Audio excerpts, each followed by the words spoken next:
You read that right, folks. This channel now has its first sponsor.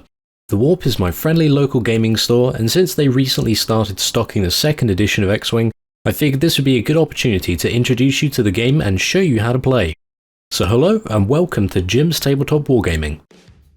As you might guess from the name, X-Wing is a miniature dogfighting game set in the Star Wars universe. This kit specifically focuses on the original film trilogy with the rebellion against the Empire. For models, you get 2 TIE fighters and 1 X-Wing that all come pre-painted, with flight stands, cardboard ship and ID tokens. There is a quick start guide detailing the assembly of the flight stands and maneuver dials, as well as instructions on how to play a simplified game, great for getting to know the basics of movement and combat. The rules are the same, but entirely skips characters and upgrades. Next we have the full rulebook, giving a full breakdown of the box contents, fundamental concepts and rules, with handy examples that help you fully grasp each phase of the game. It also includes additional rules for the expansion packs and has a quick reference guide at the back. The game is played with the included dice, double-sided range ruler, maneuver templates, and these 2 helpful positioning markers, a selection of various tokens and ID markers. The game contains 13 ship cards and their respective quick build cards, which we will detail a little later, a selection of ship upgrades to add further utility to your ships, damage card deck, first player token, maneuver dials for each ship, ship tokens, hyperspace markers, obstacles for that added sense of danger, and lastly these ID tokens are for use with the dial upgrade expansion. Won't be used here, but do keep them handy. Assemble your models by inserting the pegs into the sockets. They all have a semicircle design to prevent you inserting anything the wrong way around, so take care not to use any unnecessary force when putting them together. The bases have an arrow pointing forward in the direction of travel, so place your ship token with its firing arc facing in this direction. Next, attach the ship to the base facing in the same direction. Apply the numbered ID tokens to the base. These should be different for each ship in play. There are 3 main ways to play X-Wing. You can use either the quick start guide to play a basic game without upgrades and special abilities. You can play a full game using the main rulebook and the quick build cards included, giving you specific ship upgrades. Or if you want a more customized experience, you can use a point buy system to outfit your ships with whatever upgrades you can. Unfortunately, this does require the use of third-party apps or websites due to the lack of support for the official squad building tools. Atomic Mass Games has a section for rules, FAQs/errata, and comprehensive points values on their website. You can also use the unofficial site YASB or Yet Another Squad Builder, both of which I will place in the description below.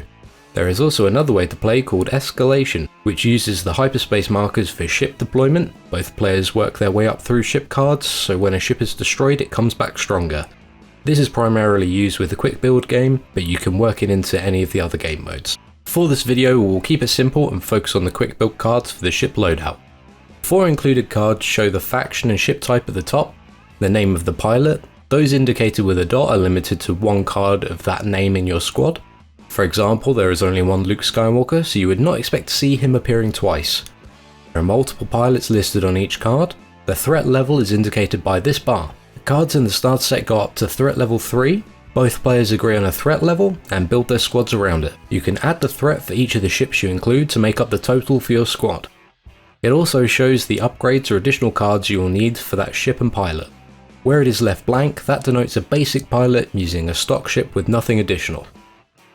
For the rest of the tutorial, we will use Academy Pilot, Iden Versio, and Luke Skywalker to create 2 squads at strength 3. The number currently highlighted is the initiative for that pilot. These come into play during the activation phase and the engagement phase, which we will cover a little later. Higher numbers represent skilled pilots and is usually preferable. The name for each pilot is listed on the card, named pilots having the dot mentioned earlier, as well as a subtitle to differentiate between cards with the same name. This may happen if you purchase expansion packs.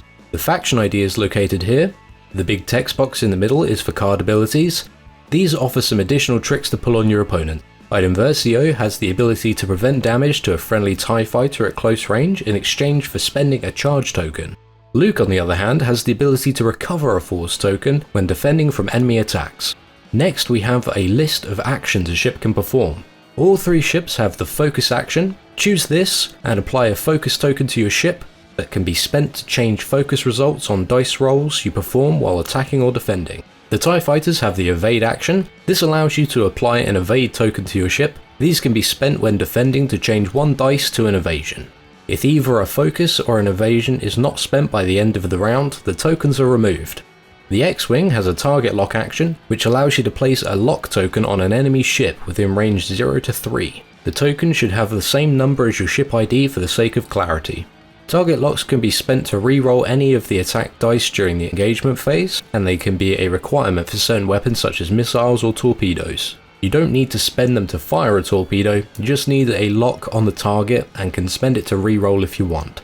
Target locks are persistent and not removed unless spent, or if you decide to target lock another ship, as you are limited to one lock at a time. The target lock is also not affected by firing arcs. All 3 ships have the barrel roll action.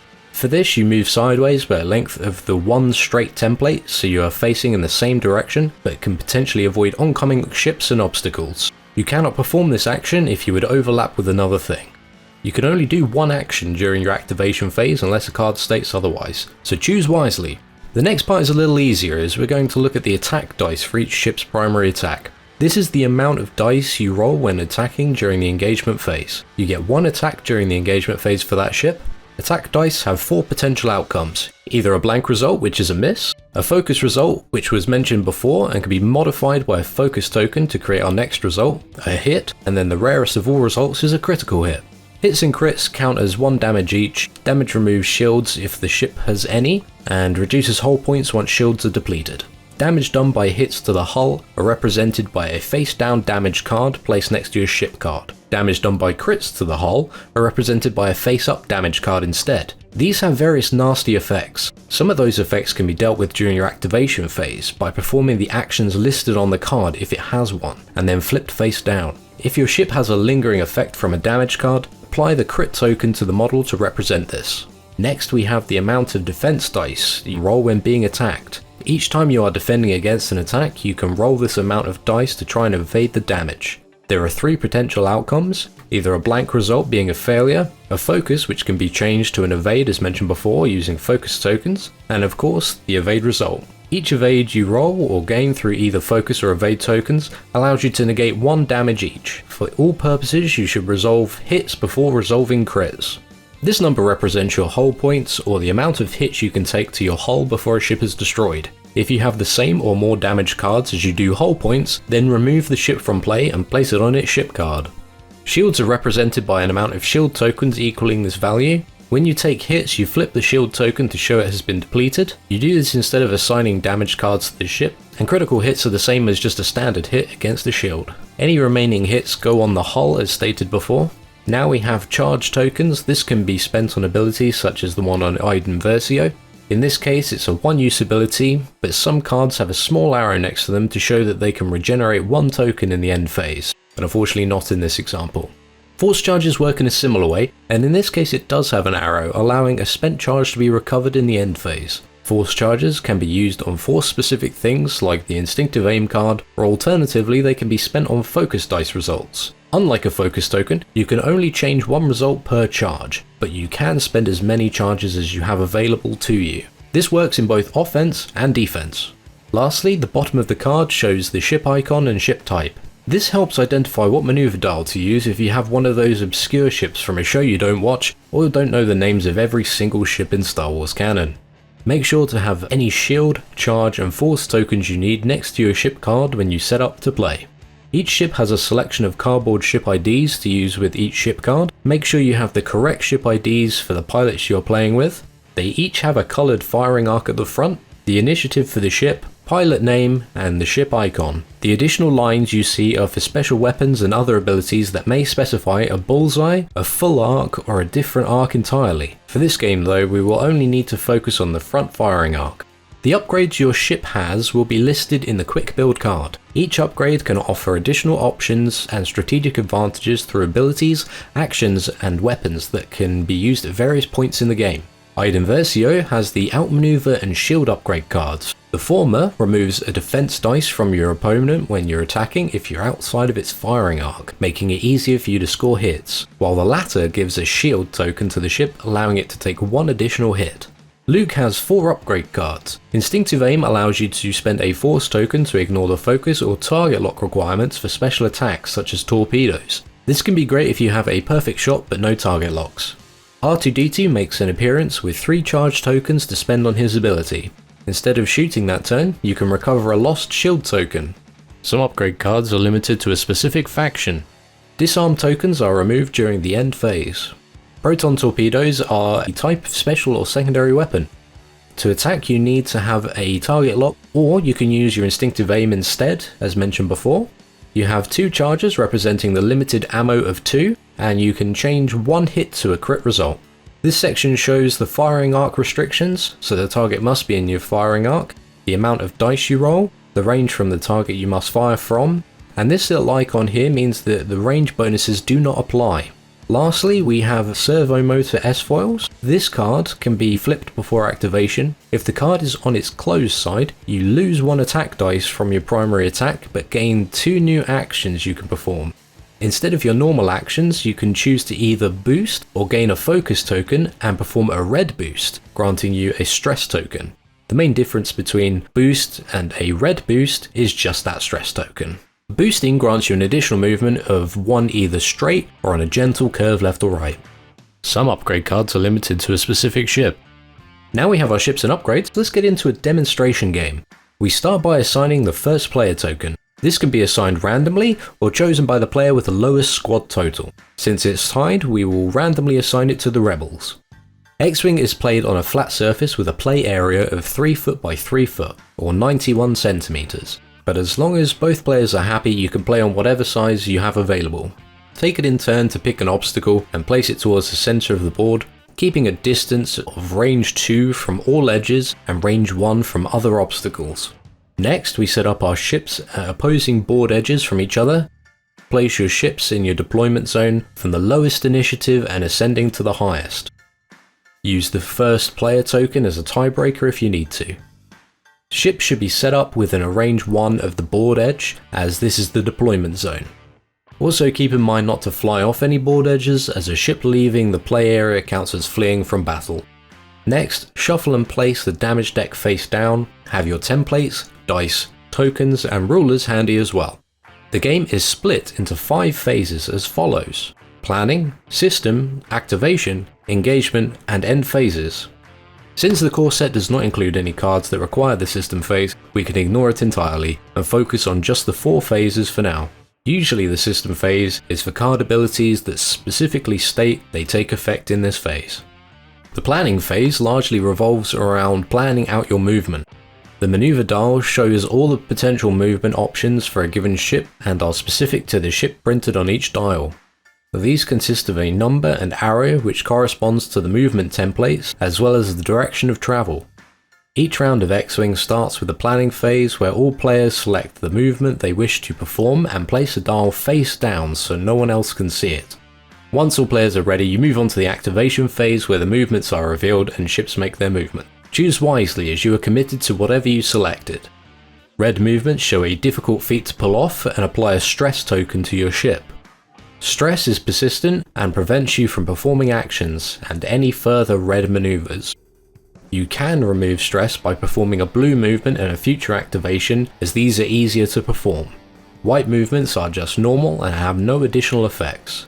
Some of the maneuvers are not immediately obvious, such as this Kia Grand turn or a Talon roll. A ship should end its move in the direction indicated on the dial and on the template. You can move through other ships with no issue, as long as you don't end the move overlapping them. You can use this position marker to keep track of the ship's location if you need to move it in order to complete your move. If you end a move overlapping a ship, move your model back down the template until it is touching but not overlapping. You cannot take an action this turn, and for rules purposes both ships count as being at range 0, preventing you from engaging each other. You can move through and overlap obstacles such as asteroids and debris clouds, but this comes at great risk. For asteroids, you must roll 1 damage die and receive any hit or crit result. You skip your action this turn, and if you end your move overlapping the asteroid, you cannot attack either. Debris clouds cause you to gain a stress token and roll 1 attack die, taking a critical result and ignoring any other results. So everyone has now selected their movements and placed the dials face down.